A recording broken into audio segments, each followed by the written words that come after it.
الحق من ربك فلا تكن من الممترين.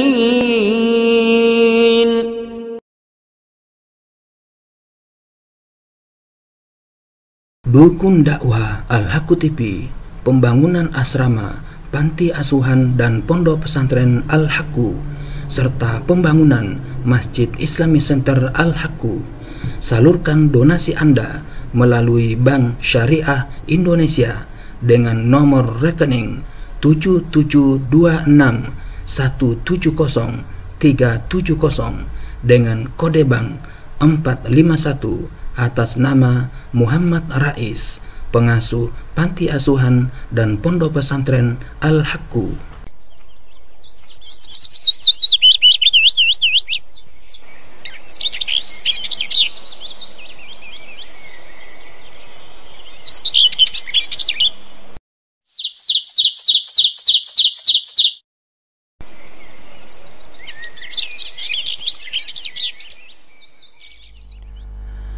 Bismillahirrahmanirrahim.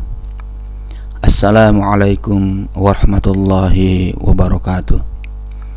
Alhamdulillahi rabbil alamin. Wassalatu wassalamu ala nabiyyina Muhammadin wa ala alihi wa ashabihi wa man tabi'a huda ila yaumiddin, amma ba'd.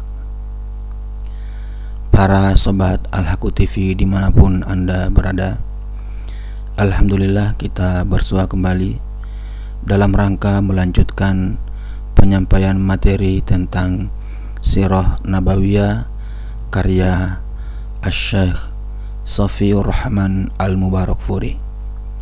Yang kali ini kita telah sampai ke bagian yang ke-12 dengan judul Utusan Quraisy terakhir yang menemui Abu Thalib.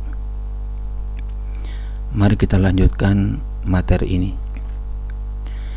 Rasulullah SAW keluar dari tempat pemboikotan lalu berbuat seperti biasanya. Sekalipun orang-orang Quraisy sudah tidak mengusik masalah pemboikotan, toh mereka masih tetap melancarkan tekanan terhadap orang-orang muslim dan menghalangi orang dari jalan Allah.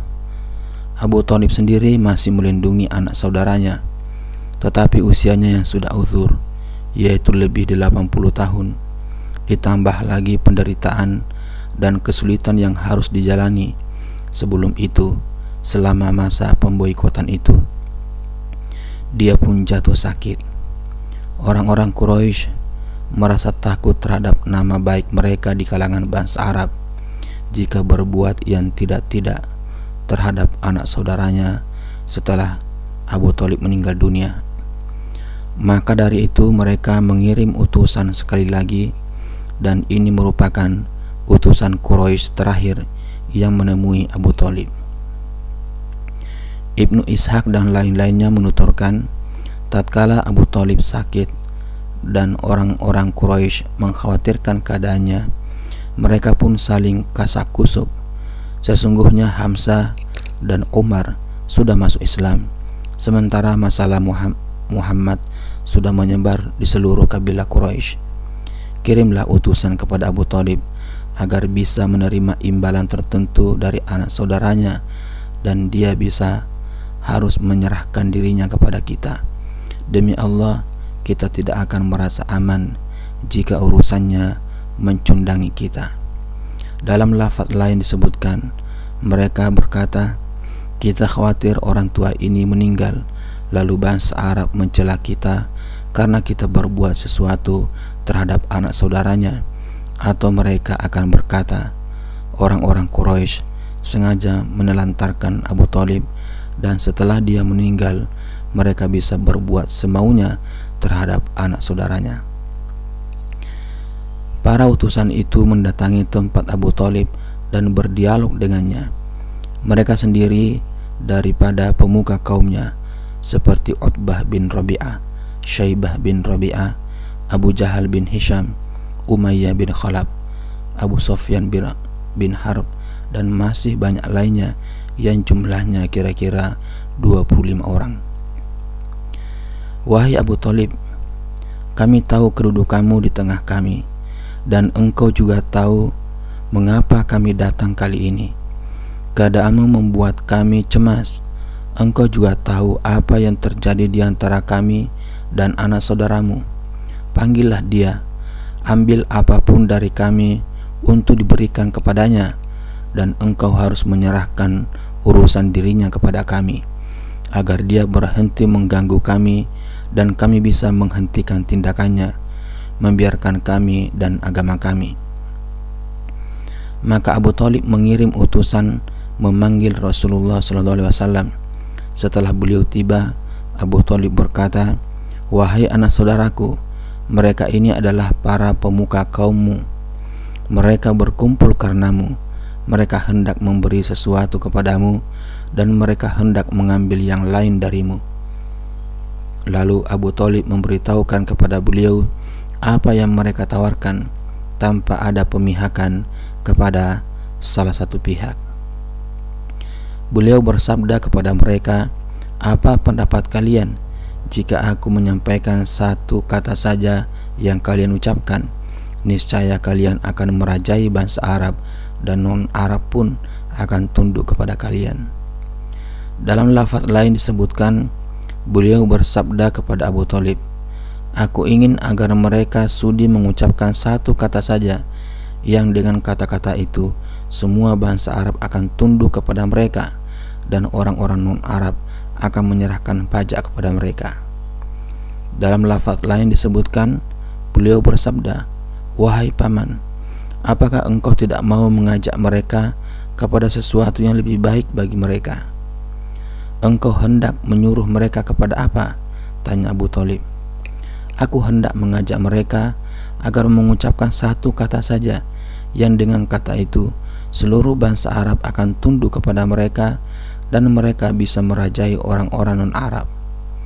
Dalam lafaz riwayat Ibnu Ishaq disebutkan, "Satu kata saja yang kalian ucapkan, maka kalian akan merajai seluruh bangsa Arab dan menundukkan orang-orang non-Arab."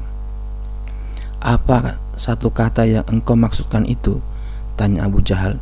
"Demi bapakmu, kami pun bisa memberikan kepadamu 10 kali lipat.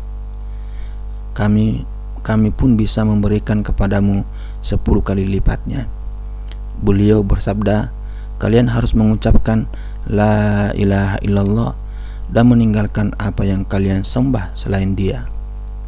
Mereka tepuk tangan setelah mendengarnya, lalu berkata, "Wahai Muhammad, apakah engkau ingin menjadikan sesembahan itu hanya satu? Sesungguhnya agamamu benar-benar aneh." Akhirnya mereka bisa saling kasak-kusuk. "Demi Allah, orang ini tidak mau memberikan sedikit pun dari apa yang kalian kehendaki. Silahkan pergi dan pertahankan agama leluhur kalian hingga Allah membuat keputusan antara diri kalian dan dirinya." Setelah itu mereka pergi secara berpencar. Tentang hal ini turun firman Allah Subhanahu wa taala, "A'udzubillahi minasyaitonirrajim. Shad wal Qur'ani dzil dzikr. Balil ladzina kafaru fi 'issatin wa shiqaq. Kam ahlakna min qablihim min qarnin fanadau wala hina manas wa ajibu an ja'ahum munzirum minhum wa qala al-kafiruna hadza sahirun kadzdzab. Aj'alal aliha ilaha wahida inna hadza la syai'un ujab. Wantalaqal mala'u minhum animshu wasbiru ala alihatikum inna hadza la syai'un yurad. Ma sami'na bihadza fil millatil akhirah in hadza illa ikhtilaq." Shad, demi Al-Quran yang mempunyai keagungan, sebenarnya orang-orang kafir itu berada dalam kesombongan dan permusuhan yang sengit. Betapa banyaknya umat sebelum mereka yang telah kami binasakan, lalu mereka meminta tolong. Padahal waktu itu bukanlah saat untuk lari melepaskan diri, dan mereka heran karena mereka kedatangan seorang pemberi peringatan atau rasul dari kalangan mereka, dan orang-orang kafir berkata, ini adalah seorang ahli sihir yang banyak berdusta. Mengapa ia menjadikan Tuhan-Tuhan itu Tuhan yang satu saja? Sesungguhnya ini benar-benar suatu hal yang sangat mengherankan. Dan pergilah pemimpin-pemimpin mereka seraya berkata, pergilah kamu dan tetaplah menyembah Tuhan-Tuhanmu. Sesungguhnya ini benar-benar suatu hal yang dikehendaki. Kami tidak pernah mendengar hal ini dalam agama yang terakhir. Ini mengesahkan Allah, tidak lain hanyalah dusta yang diada-adakan. Quran Surat Shad ayat 1-7. Tahun berduka. Kematian Abu Talib. Sakit Abu Talib semakin bertambah parah, tinggal menunggu saat-saat kematian, dan akhirnya dia meninggal pada bulan Rajab tahun ke-10 dari nubuah, selang 6 bulan setelah keluar dari pemboikotan. Ada yang berpendapat dia meninggal dunia pada bulan Ramadan 3 bulan sebelum wafatnya Khadijah radhiyallahu anha. Di dalam As-Sahih disebutkan dari Al-Musayyab bahwa tatkala ajal menghampiri Abu Talib, Nabi SAW menemuinya, yang saat itu di sisinya ada Abu Jahal. Wahai paman, ucapkanlah la ilaha illallah, satu kalimat yang dapat engkau jadikan hujjah di sisi Allah, sabda beliau. Abu Jahal dan Abdullah bin Abu Umayyah menyela, wahai Abu Talib, apakah engkau tidak menyukai agama Abdul Muttalib? Keduanya tak pernah berhenti mengucapkan kata-kata ini hingga pernyataan terakhir yang diucapkan Abu Talib tetap berada pada agama Abdul Muttalib. Beliau bersabda, aku benar-benar akan memohon ampunan bagimu, wahai paman, selagi aku tidak dilarang melakukannya. Lalu turun ayat, A'udzubillahi minasyaitonirrajim, ma kana lin-nabiyyi walladzina amanu an yastaghfiru lil musyrikin walau kanu uli qurba min ba'di ma tabayyana lahum annahum ashabul jahim. Tiadalah sepatutnya bagi Nabi dan orang-orang yang beriman memintakan ampun kepada Allah bagi orang-orang musyrik, walaupun orang-orang musyrik itu adalah kaum kerabatnya. Sesudah jelas bagi mereka bahwasanya orang-orang musyrik itu adalah penghuni neraka jahanam. Quran Surat At-Taubah ayat 113. Allah juga menurunkan ayat, A'udzubillahi minasyaitonirrajim, innaka la tahdi man ahbabta walakinnallaha yahdi man yasha. Sesungguhnya kamu tidak akan dapat memberi petunjuk kepada orang yang kamu kasihi, tetapi Allah memberi petunjuk kepada orang yang dikehendakinya, dan Allah lebih mengetahui orang-orang yang mau menerima petunjuk. Quran Surat Al-Qasas ayat 56. Tidak bisa dibayangkan apa saja perlindungan yang diberikan Abu Talib terhadap Rasulullah SAW. Dia benar-benar menjadi benteng yang ikut menjaga dakwah Islam dari serangan orang-orang yang sombong dan dungu. Namun sayang, dia tetap berada pada agama leluhurnya sehingga sama sekali tidak mendapat keberuntungan. Di dalam As-Sahih disebutkan dari Al-Abbas bin Abdul Muttalib, dia berkata kepada Nabi Isa, kepada Nabi SAW, engkau sangat membutuhkan paman engkau karena dia telah melindungi engkau sekalipun dia membuat engkau marah. Beliau bersabda, dia berada di neraka yang dangkal, kalau tidak karena aku, tentu dia berada di tingkatan neraka yang paling bawah. Dari Abu Sa'id Al-Khudri bahwa dia pernah mendengar Nabi SAW bersabda, semoga syafaatku bermanfaat baginya pada hari kiamat nanti, sehingga dia diletakkan di neraka yang dangkal hanya sebatas tumitnya saja. Khadijah menyusul ke rahmatullah. Kira-kira 2 atau 3 bulan setelah Abu Talib meninggal dunia, Ummul Mukminin Khadijah Al-Kubra meninggal dunia pula, tepatnya pada bulan Ramadan pada tahun ke-10 dari nubuah pada usia 65 tahun, sementara usia beliau saat itu 50 tahun. Khadijah termasuk salah satu nikmat yang dianugerahkan Allah kepada Rasulullah SAW. Dia mendampingi selama seperempat abad, menyayangi beliau di kala resah, melindungi beliau pada saat-saat yang kritis, menolong beliau dalam menyebarkan risalah, mendampingi beliau dalam menjalankan jihad yang berat, rela menyerahkan diri dan hartanya kepada beliau. Rasulullah SAW bersabda tentang dirinya, "Dia beriman kepadaku saat semua orang mengingkariku, membenarkan aku selagi semua orang mendustakan aku, menyerahkan hartanya kepadaku selama semua orang tidak mau memberikannya. Allah menganugeraiku anak darinya selagi wanita selainnya tidak memberikan kepadaku." Di dalam Sahihul Bukhari dari Abu Hurairah radhiyallahu anhu, dia berkata, Jibril mendatangi Nabi sallallahu alaihi wasallam seraya berkata, "Wahai Rasulullah, inilah Khadijah yang datang sambil membawa bejana yang di dalamnya ada lauk atau makanan atau minuman.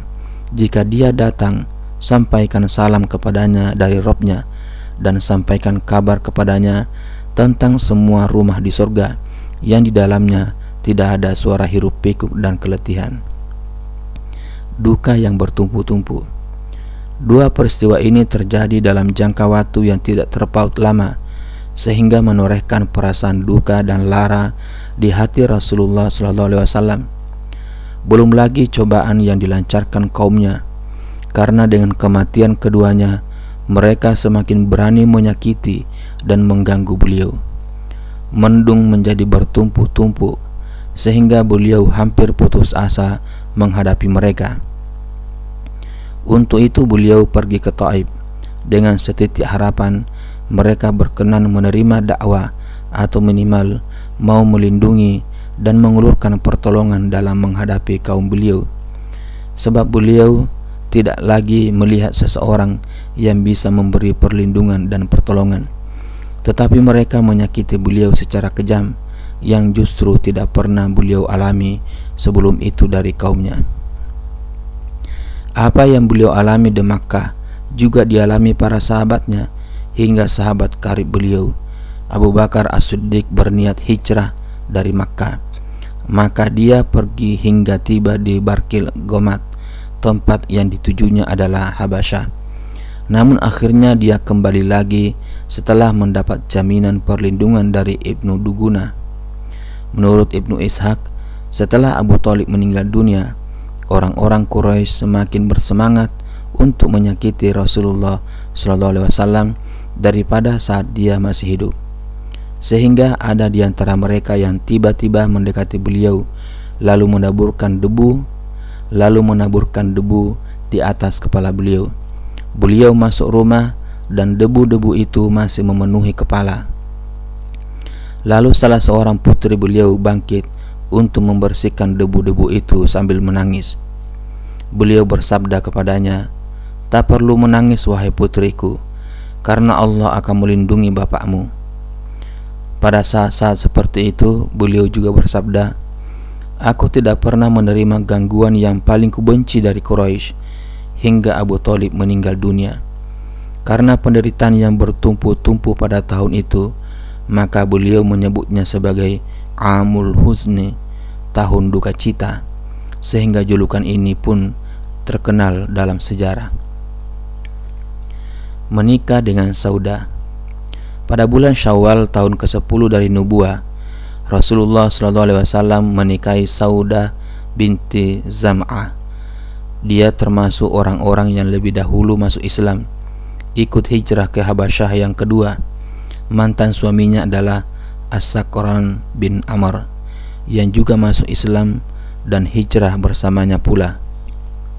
As-Sakran meninggal dunia di Habasyah, atau menurut pendapat lain meninggal dunia di Makkah sepulang dari Habasyah. Beliau melamar Saudah lalu menikahinya. Dia adalah wanita pertama yang dinikahi beliau sepeninggal Khadijah. Setelah beberapa tahun kemudian, dia memberikan gilirannya kepada Aisyah radhiyallahu anha. Demikian Sobat Al-Haqqu TV semuanya, penyampaian materi bagian yang ke-12 dengan judul utusan Quraisy terakhir yang menemui Abu Thalib. Mudah-mudahan bermanfaat. Lebih kurangnya mohon dimaafkan. Billahi taufik wal hidayah. Wassalamualaikum warahmatullahi wabarakatuh.